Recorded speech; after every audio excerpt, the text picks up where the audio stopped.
So what I did to get hired at Disney's Grand Floridian Spa is I actually called them and I was like, hi, I'm interested in working as a facialist at your spa. I was curious to know where your facialists go to get licensed. Where do they go for their education? I wanted to know what types of people they were hiring, what backgrounds they had. So I spoke with one of the managers. Dress up really nice and look professional and presentable because you want to make a good first impression. And I would actually even go to the spa to visit it and ask to speak with the manager. And I would ask directly, even ask to speak with one of the facialists if they're not too busy. I would ask, and I would ask for advice and say, where do you go to get licensed? And so you'll be able to find out what schools they hire from. I would ask a manager and an esthetician. And for me, Disney's Grand Floridian Spa told me that a lot of the estheticians that they hired got licensed at the Florida College of Natural Health. So, and I actually also called the Ritz-Carlton here in Orlando, and they also said the Florida College of Natural Health, that's where we hire our estheticians from. So I went and checked out the Florida College of Natural Health.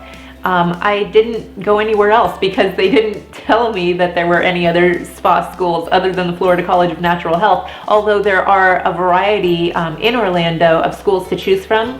That was the only one that I had heard of, so that's where I went. Later on I found out that there are other schools, but Florida College was like the nicest of all the schools to go to. And so that's where I got licensed, and you begin networking when you get into the school. You're able to talk to the teachers and find out how to get your foot in the door in spas, and you also find out whether the Grand Floridian, or in your case the Grand Californian, whether that might even be a spa that you really want to work at. There's such a variety of spas around town. But if they tell you more than one school, definitely go visit the schools, shop them, see which one fits into your budget and which one will be able to offer you what you need. And make sure that it's a school that you respect and where you believe you would get the best education for the job at hand.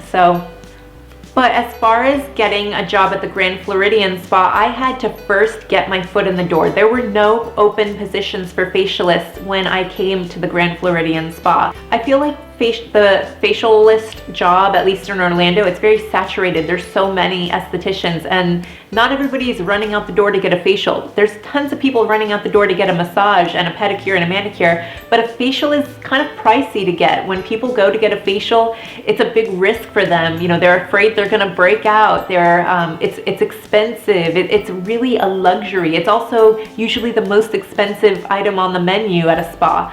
So there's not a whole lot of jobs for estheticians in comparison to massage and nail technicians. So you might want to consider getting dual licensed. When you are dual licensed, that makes you a lot more attractive to spas and salons, because then they can utilize you in more than one place and you have more assets at your disposal.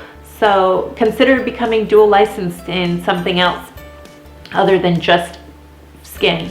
But if me, I only cared about skincare, so I wanted to specialize and focus in skin. You might have to get your foot in the door. I worked at the front desk doing reservations and also in the call center, booking appointments and just doing whatever they needed me to do in the spa at the Disney Grand Floridian Spa. And I was just sitting there for several months waiting for a position to open up, and lo and behold, somebody left the spa. And I was able to then step in and get hired on, and the management already knew me.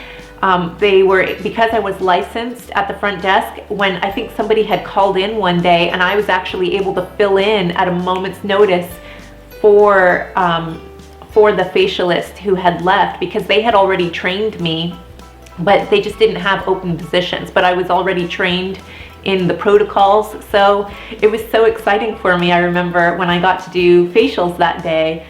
So that's something to consider, is not minding waiting. And you're not going to make as much money working at the front desk. I was only making an hourly wage, but I needed to get my foot in the door, and especially for a coveted position at the Grand Californian Spa, you might have to take a pay cut for those for the first several months, just so that you can eventually get to where you want to be. Perseverance and patience, it really pays off. If you really need extra income, maybe you can be also working on the side at a salon somewhere. If you have a dual license, maybe utilizing that other skill that you have. So that's something to consider. And also, when I was working the front desk, I feel like that was so valuable for me because I was able to see how the spa runs in general. I was able to see how the janitorial staff worked. I was able to see how management worked, how were guests treated on the phone, what did guests like, what things set guests off. Because as working front desk, you have so much to do with how happy the guest is going to be when they finally do get to their technician, their massage, or their facialist, or their nail tech. You have a huge role in a person's spa experience.